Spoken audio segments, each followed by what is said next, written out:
એવું સમજાવવાનો પ્રયાસ કરું છું કે રોજ નાના નાના સંકલ્પ કરો, સાવ નાના નાના નાના નિયમ બનાવો, સાવ નાના, અને પછી એને પાડી બતાવો.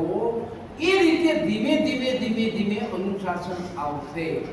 ધીમે ધીમે તમને તમારું માઇન્ડ ફોલો કરવા માંડશે.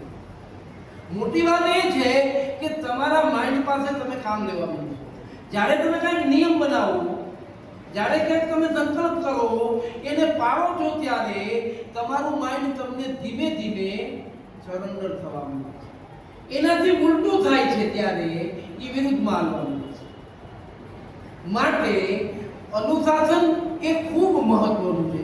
દુનિયાનો ઇતિહાસ લઈ લો, જેટલા લોકો સફળ થયા છે જે ક્ષેત્રોમાં, એ બધામાં પહેલું સૌથી મહત્વની એની ખાસિયત હતી અનુશાસન. અને આપણી સૌથી મોટી નબળાઈ છે અનુશાસનમાં નહીં રહેવાની. એટલે મારી તમને ફરીથી વિનંતી છે કે નાના નાના સંકલ્પો દ્વારા ધીમે ધીમે વ્યક્તિત્વ વિકાસ કરો. મોટું શક્ય નથી. સવારે 7 વાગે ઉઠતો હું ને હું 3 વાગ્યાનો સંકલ્પ કરું તો એ પોસિબલ નથી, પણ 7:45 તો કરો.